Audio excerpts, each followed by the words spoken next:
cellphone. Kung hindi na gagamit ng cellphone ngayon, pakitago.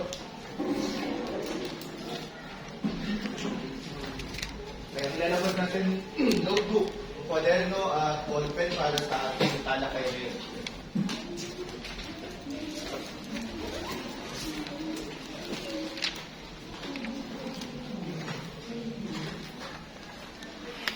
Okay. So, nung nakarang pagkikita natin, pinag-usapan natin ang tungkol sa buhay ni Sisa. So, napanood natin yung sa video. Kaso, hindi natin masyadong bigyan ng pagpapakahulugan yung mga pangyayari sa buhay ni Sisa. So, ngayon, may isang video ulit na magbubuod sa mga pangyayari sa buhay ni Sisa na inyong panonoorin. Gaya nung last time, may mga salita ulit doon na mahirap itindihin or mga hindi pamilyar na salita. So habang nanonood, gusto kong isulat sa kwaderno ang mga salita na yun at bibigyan ulit natin ng pagpapakahulugan mamaya. Naunawaan ba? Okay. So simulan natin yung panonood ng video.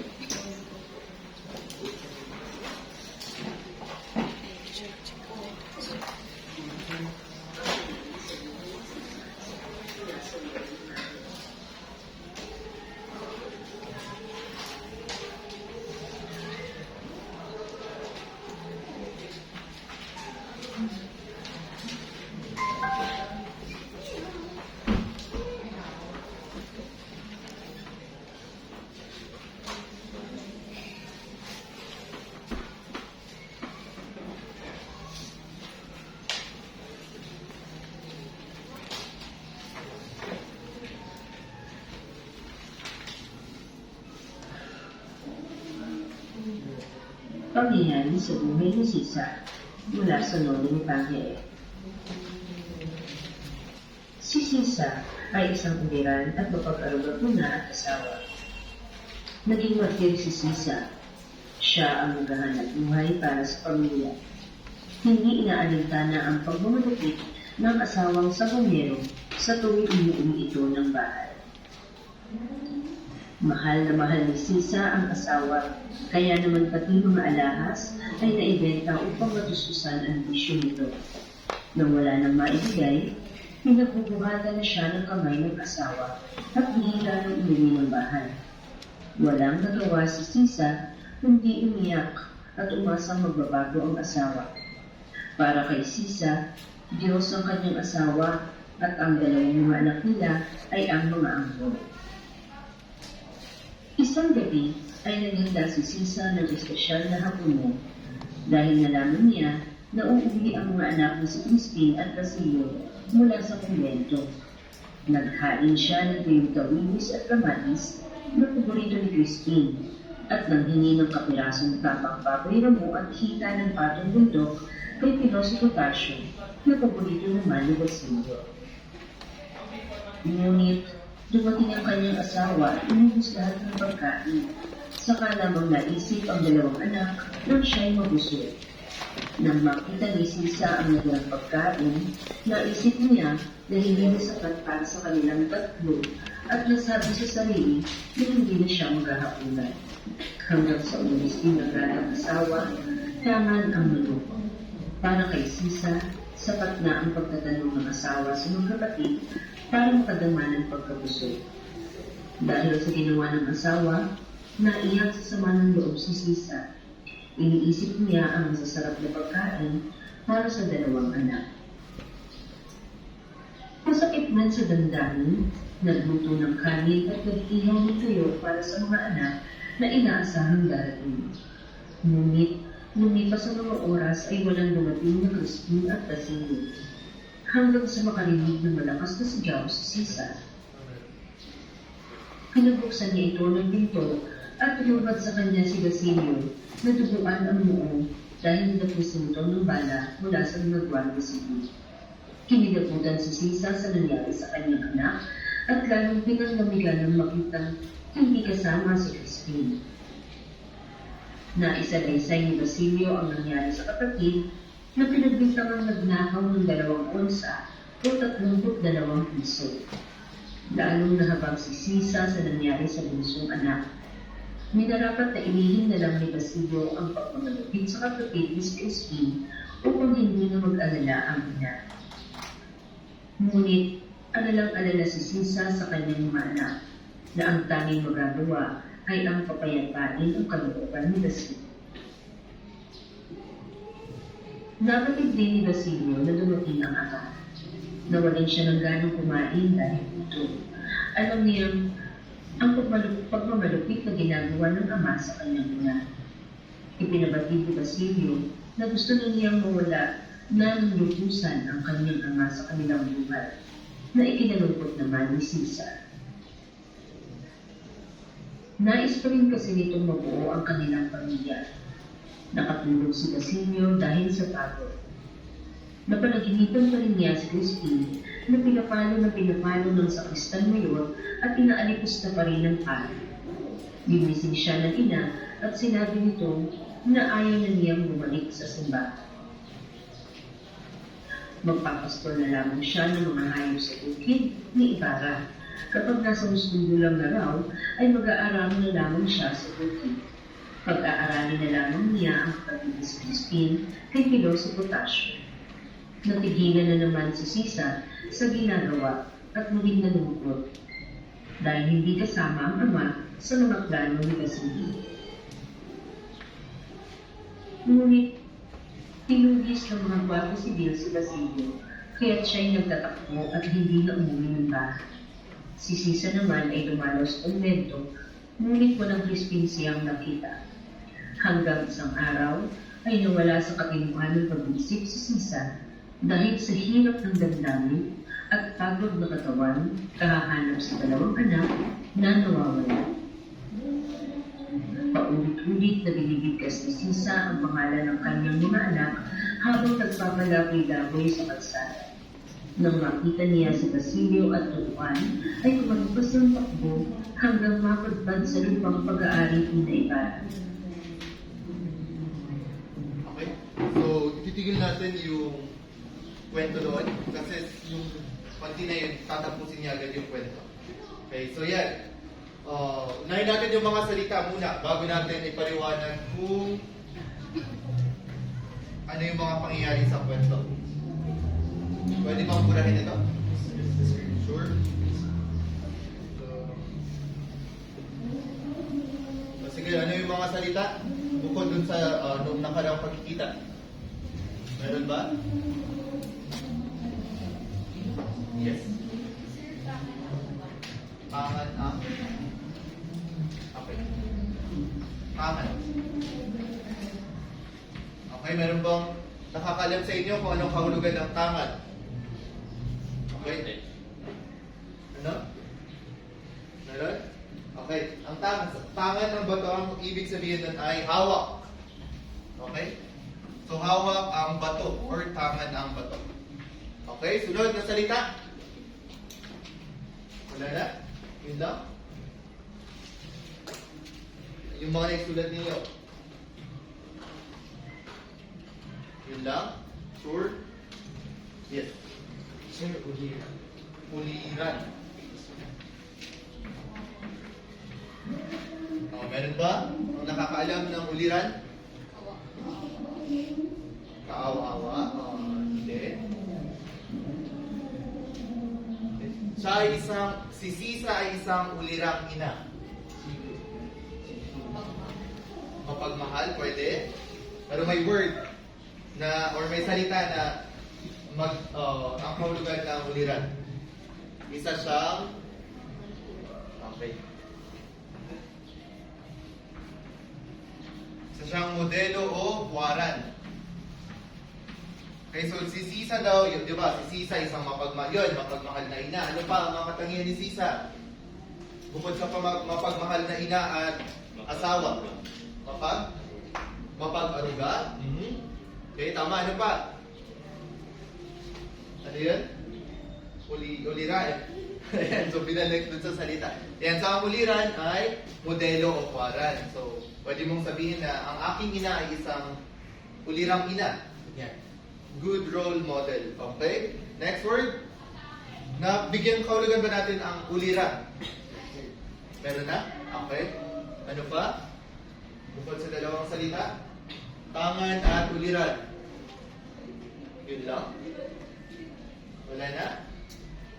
Okay, sige. Kung wala na, so idagdag ito sa salitaan ninyo sa notebook. Itong dalawang salitang yan. Ngayon, balikan natin yung kwento. Sino ulit ang asawa ni Sisa? Si Pedro. Okay, ilarawan niya si Pedro bilang isang asawa. Nasaan yung seat plan natin? Oh, wala. Okay. Ilarawan niya si Pedro bilang isang asawa.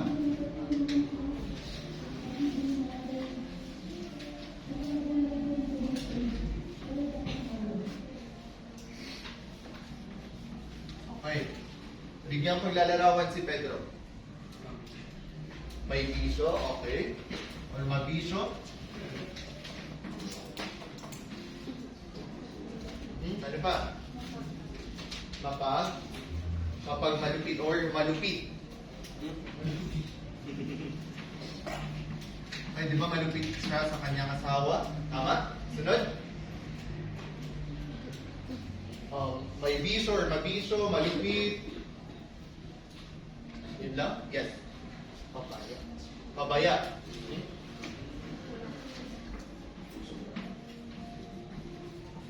Pabaya. Ano pa ba ang karagdagan? Ito naman, sa gilid. Meron? Wala na? Pabaya, malupit, mabisyo, or may bisyo. Yun lang? Pusong bato daw. Sige, sulat natin.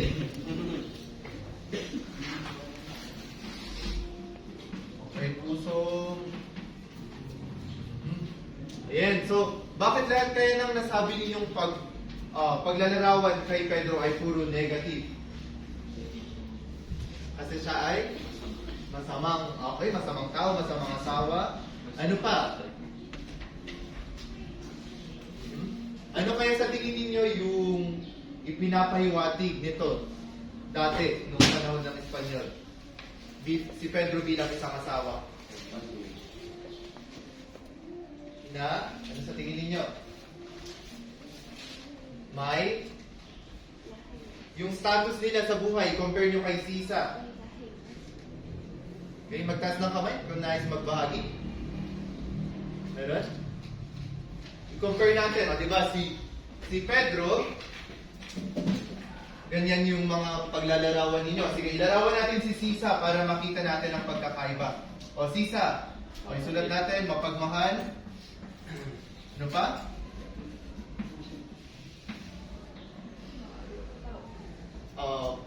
Maaruga.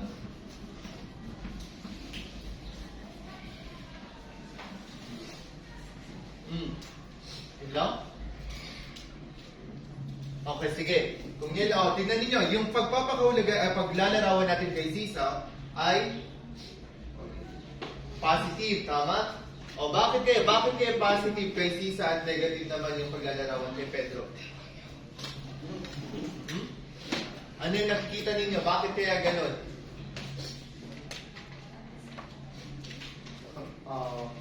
Lakasan? Tumayo? Antas ng pamumuhay. Meron pa. May kailangan palawigin pa natin. Kasi parehas silang mahirap, tama? Okay. Okay, ayan. May discrimination na doon. Kung makikita natin, si Pedro, mas bilang isang lalaki noong panahong yun, mas parang may kapangyarihan. Ganyan. So, parang nagkaroon ng doon pa lang sa kwento, makikita na natin na may sign na ang mga lalaki parang mas malakas ang impluensya kaysa sa mga babae. Katulad din ng mga kura. Meron bang kurang babae dati? Wala, di ba? Ngayon, meron ng mga pastor na kababaihan, ganyan. Iba dati, puro lalaki, pati mga kapitan general. May kapitan general ba na babae? Meron? Wala noon. Pero ngayon, di ba, ang mga pulis, may mga babae na rin na matataas ang rango. Okay. So, ayan. Ngayon, boys, tanong ko ito sa inyo. Okay. kung sangayon ba kayo sa pinakita ni Pedro na katangian sa kwento? O bakit hindi? Ayan, syempre, madaling magsabing ang kaming bakit hindi? Sige nga, paliwanag. Bakit hindi ka sangayon sa mga ipinakita ni Pedro na katangian sa kwento? Dahil?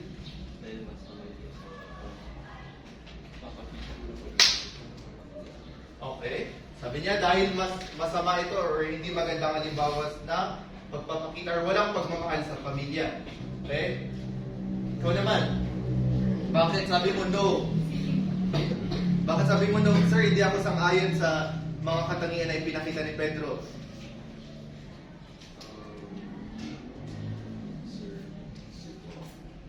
Tumayo? Kasi?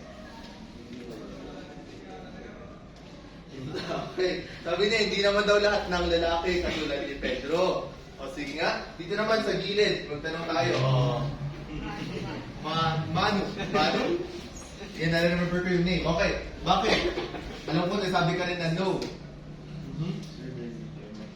Hindi kayo masama. Okay. Sige, yan. Paano naman kung yung sitwasyon kasi, may asawa kayo, halimbawa kayo, yung lalaki, kayo ang nagtatrabaho para sa pamilya.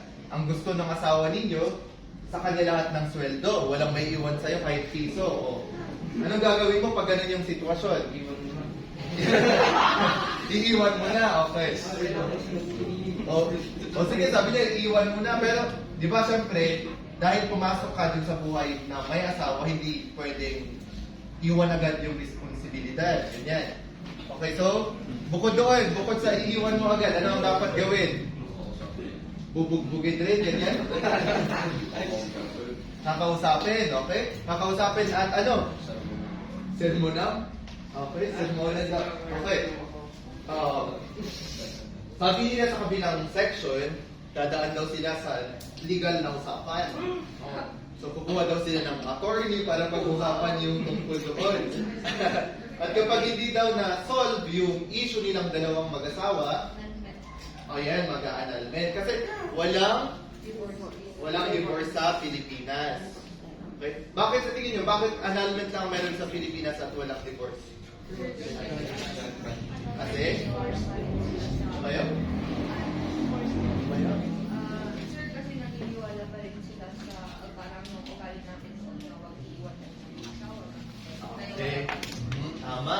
So bilang mga Pilipino, pinapahalagahan natin ang pamilya at ang yung marriage, yung pag-aasawa. So hindi katulad sa ibang bansa na meron silang divorce na kapag hindi nag-work yung relationship, kunwari kinasal kayo ngayong araw at bukas pwede na kayong mag-divorce. May celebrity na gano'n, nakalimutan ko yung pangalan. Parang 48 hours na ata silang naging mag-asawa tapos naghiwalay din sila. May nakakaalala ba sa inyo anong pangalan? Sino? Sikat yung dalawang yun. Masali yung babae. Sino? Oo rin, meron din. Pero meron pa isang yung foreign. Ayun. Si Kardashian.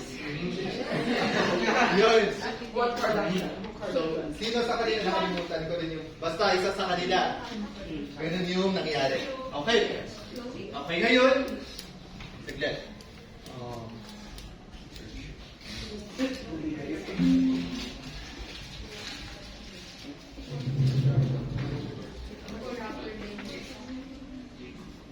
Okay. Ngayon naman, girls, ngayon, bilang mga kababaihan, sang-ayon ba kayo na dapat maging isa kayong sisa bilang isang asawa? Hindi yung mabaliw yung mga katangian ng sisa. Okay. Sige ba? Yes? Narinig ko ang yes. Yes or no? Yes. Yes, sir. Yes. Okay, bigyang pagpapaliwanag ang kasagutan. Sir, kasi dapat pag pinakasalan mo, dapat mahalin mo ang unconditional and hindi mo iiwan sa iyo. Wow, okay. Parang may pinakugutan ang sagot niya. Okay. So tama naman siya kapag pumasok pa daw sa isang relasyon, dapat mahalin ng buong buo. Okay? Okay. Sino pa? Sino pang makapagpapaliwanag? Yes ba? Tayo? Yes rin ba na dapat isa kang sisa kapag ikaw ay isang asawa? Sir, para sa akin hindi. Hindi? Bakit Kasi hindi? si Tisa, hinahayaan niya lang yung sarili na nakabuso naman at siya lang yung nag-aalaga sa kanilang mga anak. In fact na dapat silang dalawa yun. Okay, o sige, ayan, iba rin yung kanyang point. O, sino pa, girls? Ang may pagpapakahulugan kung bakit ako ayoko maging sisa or gusto ko maging sisa. O sige, ano may gusto kang ibahagi? Agree po ako sa katangian ni Sita sapagkat naniniwala ako na kapag ikaw ay nakapag-asawa, bilang kababaihan ay dapat you will stay by the side of your husband. Okay. Ayan, o, di ba? Iba-iba ang, yung boys kanina, compose yung sagot nila na no. Sa girls naman, ayan, may depende, may yes, may no. Siyempre, depende sa sitwasyon pa rin. So, yun.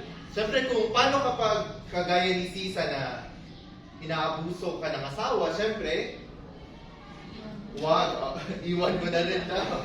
Ayan. O, di ba si Sisa kahit binubugbog na siya, dun sa plano nila sa buhay, palagi pa rin kasali yung asawa niya. Kahit yung mga anak na nila, gusto na lang na, sila na lang tatlo ng magkakapatid at nakina. At wala na yung kapatid. Okay? Okay, ngayon naman, sige mamaya. Ngayon, lumabas tayo saglit sa kwento, balikan natin si Rizal. Lumabas tayo sa kwento, hindi sa classroom. Okay? Bakit sa tingin nyo ginamit ni ginamit ni Rizal, si Sisa, si Pedro at ang mga anak nila bilang tauhan sa kwento? Bakit kaya? Unahin natin si Sisa. Bakit ginamit ni Rizal si Sisa sa kwento? Bakit hindi pwedeng kahit si Maria Clara lang ang babae doon? Bakit kailangan merong Sisa? Ano ang gustong ipahiwatig kay ni Rizal? O, Sisa muna, si Sisa. Ano ba si Sisa dun sa kwento? Di ba isa siyang nanay, ganyan. O kung isa siyang nanay, ano ang gustong ipakita ni Rizal noon? Ano sa tingin ninyo? Bilang isang ina. O, bilang isang ina doon sa kwento or sa akda. Any idea? Gustong ipakita ni Rizal ang ano?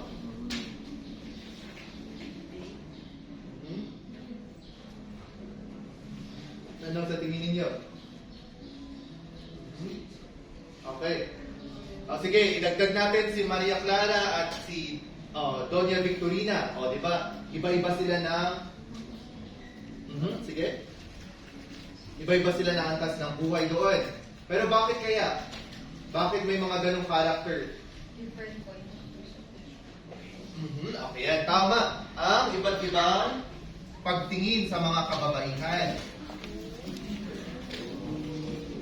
So, yung tatlong character na, yung tatlong main character na babae, si Doña Victorina, si Maria Clara at si Sisa, di ba iba-iba sila ng paglalarawan, iba-iba ng katangian. So, doon na pinakita yung iba't ibang pagtingin sa mga kababaihan doon. Okay, so gayon din sa mga kalalakihang character or tauhan kagaya ni Ibarra, kagaya ni Pedro, kagaya ng mga kura. So yun. So hindi lang basta ginamit ni Rizal na, sige nga maglagay ako ng baliw na character para may twist ang kwento. Okay? Hindi lang basta ganun ang kwento. Kung ano yung nakita ni Rizal sa totoong buhay, yung ano yung na-observe niya, yun ang pinakita niya sa kwento. Okay? Ayan. Ngayon naman, yan, nakita natin na yung pagtingin sa iba't ibang tauhan doon, yung kahalagahan nila. Ngayon, bakit sa tingin ninyo, ano yung kahalagahan nila ng mga tauhan nila Sisa, nila Pedro doon sa kwento? Ano yung kahalagahan nila? Bukod sa yung una na nakita natin na yung makita natin yung pagtingin, iba't ibang point of view ng buhay ng mga tao noon. Ano kaya sa tingin niyo yung kahalagahan nila? Para ipakita ang ano. Sige, si Sisa muna. Kahalagahan ni Sisa sa kwento or akda.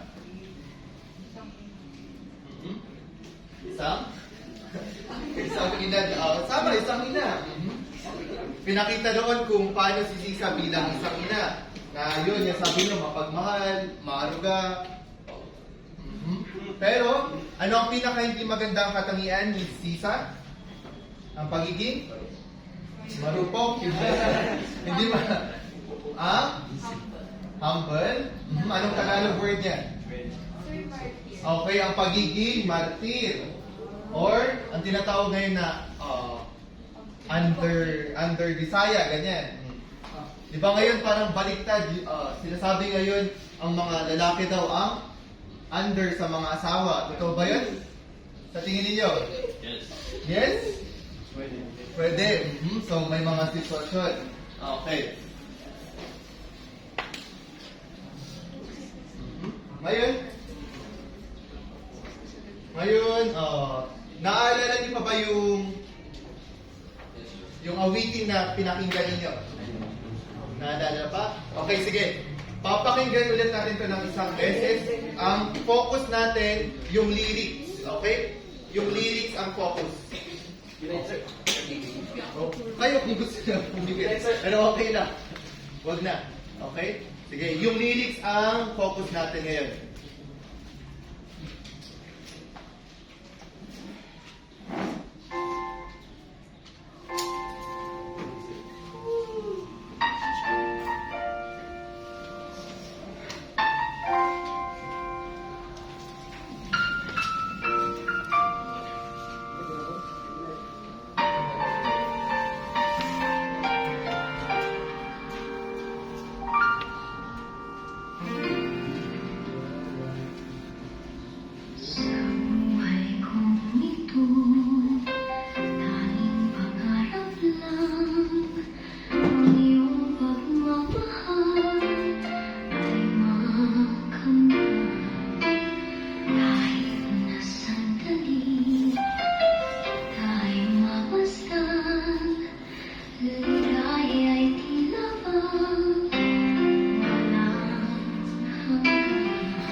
sabi ko mag-focus sa lyrics.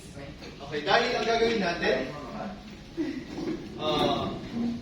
i-compare natin or ihali-tulad natin si Sisa at yung ina dun sa kwento at sa awitin. Okay? So sa isang 1/2 sheet of paper, 1/2 paper, ayan, gamit ang Venn diagram. Okay, lahat ba marunong gumamit ng Venn diagram? No? No? Okay, o sige, so dito sa dalawa, so dito sa under Sisa, isulat niyo kung paano inilarawan si Sisa. At dito naman, paano inilarawan yung ina sa awitin. Okay? Mag-focus tayo dun sa pagpapahalaga, okay? Tingnan natin yung pagpapahalaga kay Sisa sa akda at pagpapahalaga naman sa ina dun sa awitin. At sa gitna, isulat natin yung mga pagkakatulad nila. So, pagkakaiba sa gilid at pagkakatulad sa gitna. Okay? Naunawaan ang panuto? Yes. Yung katangian ko ba nila or yung paano ko sila napahalagahan? Yan. Yung second. Paano sila napahalagahan? Okay? Pwede? Ano? I-play ulit? Yes, sir. Sure? Kaya? O, sige. Basta make sure magagawa yan. Okay, mag-focus kung paano sila pinahalagahan. Okay, si Sisa, yung ina sa kwento. Ano? Sir, what do you mean by pinapakalagaan? Paano sila pinahalagahan? Paano sila binigyan ng halimbawa, may pagmamahal ba na ipinakita sa kanila? O mga ganyan. Paano? Oo, si Sisa doon sa kwento. So, yun ang sulat nyo dito. Kapag yung ina naman mula sa awit, at yung sa gitna yung pagkakapareho ng dalawa. Pagkakatulad. So, dalawa silang ina. Bukod doon, Sir, ilan dapat ang isusulat? kayo, depende. No, isa lang. Sir, pwede isa. Na may isa, di may isa lang mag-score mo. Ay. Sige, 3. Maximum of 3. Sir, 3 per... 3 per, tatlo dito, tatlo doon, at tatlo sa gitna. Ipi-play ba ulit yung music or wag na? Sure? Nakalimutan. Sir, Sa buhay kong ito, tanging pangarap lang ang iyong pagmamahal. Okay, so then, bago pala natin ituloy, ilan yung activity natin last meeting, yung mag-send kayo ng proof, ilan lang atang nag-submit kay ma'am. Kay ma'am, marami pang hindi nag-submit, so mag-submit pa rin. Yan, pero syempre may bawas na ang point. Sir, di ba plus points lang tayo, sir? Oo, pero sa performance task yun ilalagay. Sir, per plus points lang. So 5 points din yun pag performance task, malaki yung 5 points. Okay? Ay makamit kahit na sandali, tayo mabastan, ligaya'y tila bang walang hanggan. Sana'y tila magising ang nangangarap man din, kung ang buhay lamang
What's our time, sir? 2 minutes. Sir, what are you?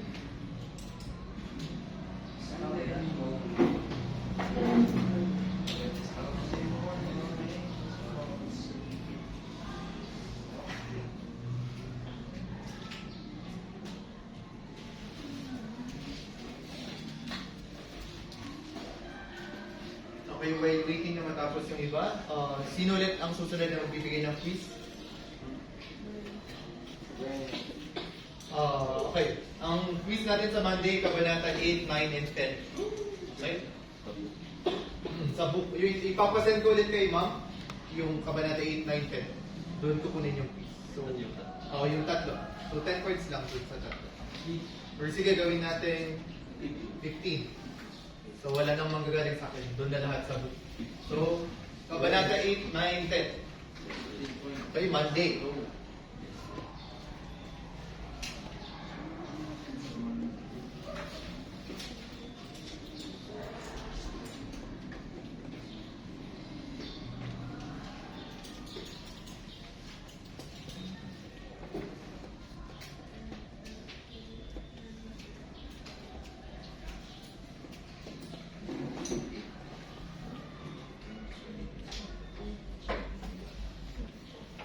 Okay, 1 minute. Finalize your papers.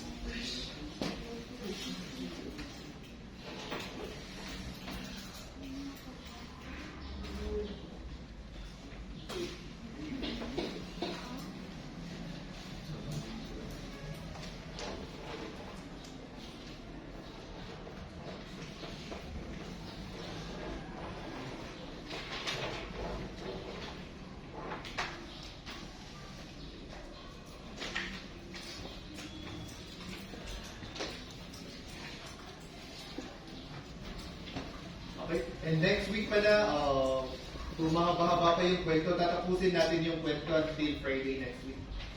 Kasi after next week, provincial meet, wala kayong pasok. And after provincial meet, exam na ninyo agad. Okay, so kailangan natin mag-double time sa mga gawain natin next week.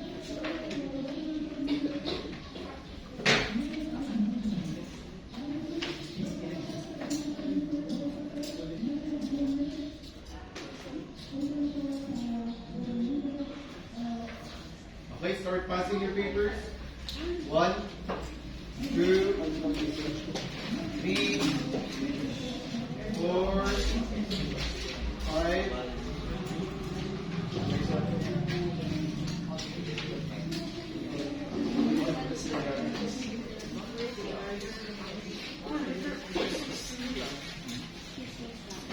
Papers.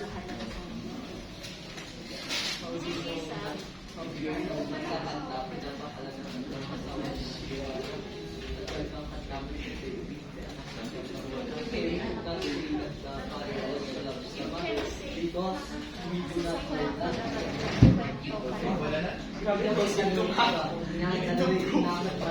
Okay, sige. Makinig. Huwag ka kalibutang mag-review para sa quiz on Monday. Kabanata 8, 9, 10, and kung kaya rin mag-advance reading sa susunod na mangyayari sa susunod na kabanata. So, 17 pataas hanggang kabanata 64 yun. So, nasa 17 pala tayo. So, mag-double time talaga tayo. Okay, may mga katanungan? Clarifications? Wala. Okay, kung wala, paalam. 9-1, sorry. Sir. Maraming salamat po. Nalilito ako sa schedule. Nalilito.